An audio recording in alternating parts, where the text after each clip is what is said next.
you talk about the alcoholic mind or the addicted mind, One thing that I had to understand was that when I was in active addiction, every thought that I have is trying to figure out a way for me to get more or to use. Yep.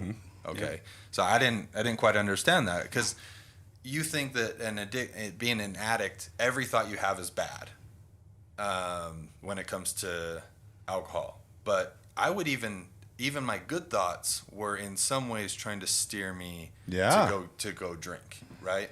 So how was it that I thought that I could think my way through this when uncontrollably I'm thinking constantly of how to get more, how to get more, how to get more, how to get more.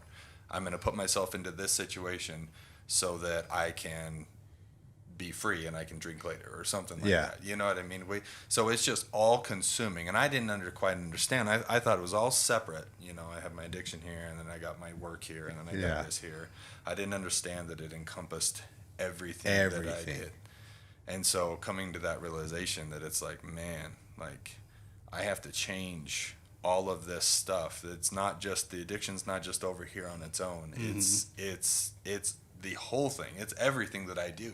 Right. And so that kind of blew my mind for a minute in therapy or in treatment when they were talking about that every thought that I have is trying to get me high or drunk in some way or another, either now or further down the road. Yeah, and am I even willing to believe that? Exactly.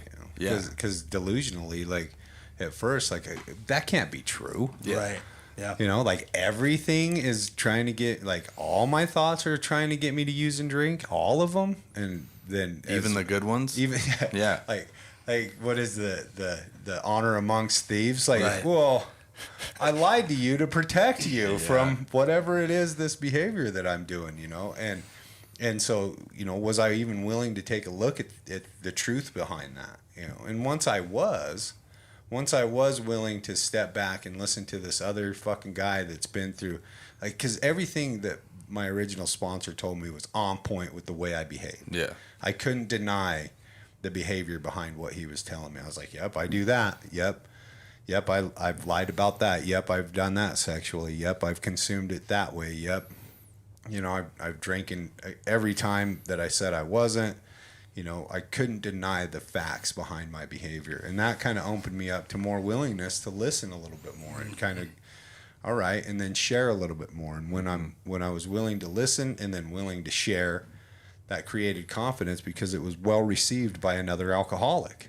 Another person in sobriety could identify with me as a newcomer and go, yeah, I was in your fucking shoes. I know exactly how you feel. And this is how let me pull out my crystal ball and kind of read your mind a little bit. Yeah, that blew my mind. Yeah.